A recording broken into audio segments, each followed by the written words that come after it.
Sometimes I just wish I were a guy. Hello there, welcome to my review of the 1985 film Just One of the Guys, starring Joyce Hyser as Terry Griffith, not to be confused with professional snooker player Terry Griffiths, Clayton Rona as Rick Morehouse, Billy Jane as Terry's brother Buddy, with William Zabka as Greg Tolan, and an early role for Sherilyn Fenn as Sandy. It was directed by Lisa Gottlieb and written by Dennis Feldman and Jeff Franklin. So, the spoiler-free review. Just One of the Guys is not a particularly well-known 80s teen comedy, and that's a shame, because it's really enjoyable to watch. Terry is a fairly shallow high school girl who thinks she's been discriminated against because she's a girl. So to prove a point, she disguises herself as a boy at a different school. And that's the basic premise.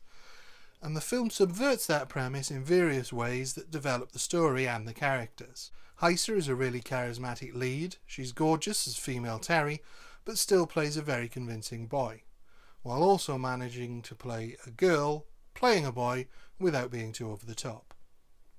Even her voice manages to convince when she's a boy, despite having a very feminine voice as a girl. The rest of the cast does a really good job too. Zabka playing another classic 80s asshole that he did so well.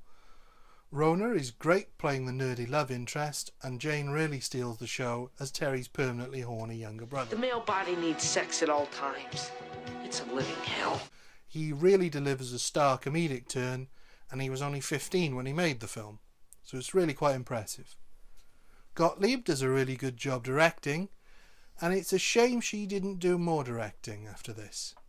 She really keeps the plot moving while still leaving plenty of room for the jokes to land. And it looks really nice too. The plot is relatively thin, but there's enough to give the main characters a good arc, and the humour never gets in the way of the story, nor does the story ever tread on any of the jokes.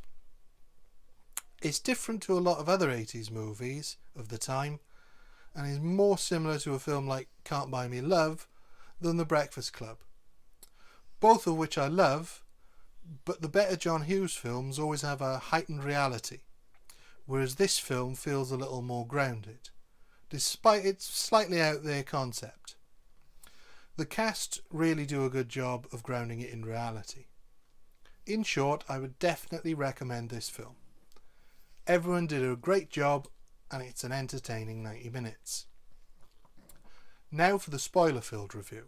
So if you plan to watch this film, look away now. It starts by introducing Terry to us in her normal life, where she comes across as quite shallow, although without being a stereotype. And she has aspirations of being a journalist. She's rejected from a school competition for an internship at a newspaper, and assumes it's because she's a beautiful girl judged for her body and not her brain. As a result, she decides to transfer to a different school disguised as a boy, and resubmit her article to prove her point. After some tips about how to behave like a guy from her brother Buddy, the story is off and running.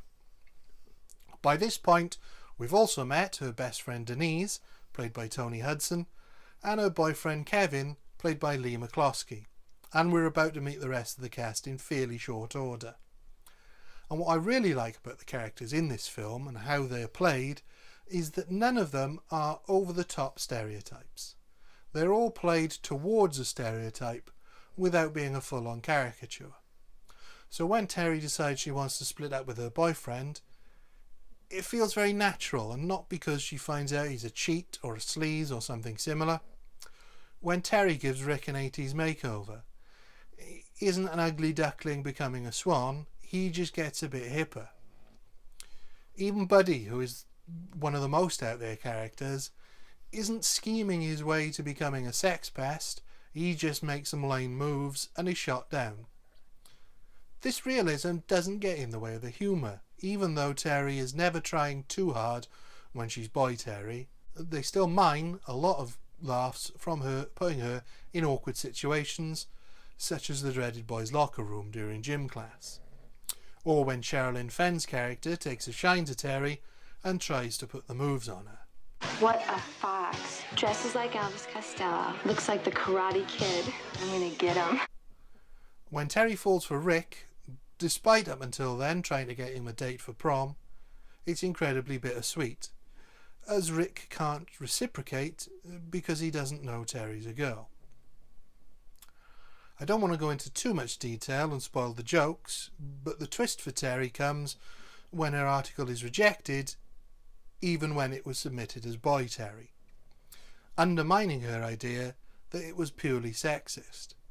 It's interesting to do this halfway through the film, and it makes it about her not putting enough of herself into her work rather than making it about misogyny, which is a thread that doesn't get picked up until the end of the film. The film climaxes at the prom, where after Greg fights with Rick because he took Greg's girl to the prom, and Terry's boyfriend turns up, Terry feels she has to explain herself to Rick. Rick assumes Terry is gay, and that's handled in an unexpectedly sensitive way for an 80s film, which again sets it apart from how almost every other film handled homosexuality at the time. Terry feels the need to prove to Rick she's a girl, so she flashes him, which I should point out we do see, but it isn't gratuitous. It could have been, but as part of the plot it feels natural, and it feels more real to see than to just indicate it happened. In films that have similar scenes that are shot in a way to not show boobs, either because of the rating or the actress involved doesn't want to, rather than the storytelling, it pulls you straight out of the film. After Rick understandably walks away, angry that he's been deceived by someone he thought was his best friend, we catch up with Terry sometime later. She's got an internship at the newspaper thanks to a new article about her experiences as a boy, including falling in love with Rick, and how that taught her some important lessons. Rick then shows up, having read the article, and gives Terry another chance, which could have come off as goofy, but in this case does feel earned.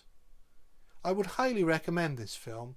It's fun without being shallow. It's dated really well, certainly the attitudes, maybe not some of the fashions, and the cast are all great. And Joyce Heiser is a particular highlight. She's stunning as Girl Terry and hilarious, but still believable, as Boy Terry. Definitely nothing but the best. Thank you. Goodbye. Just confused. Of course you're confused. You're wearing my underwear.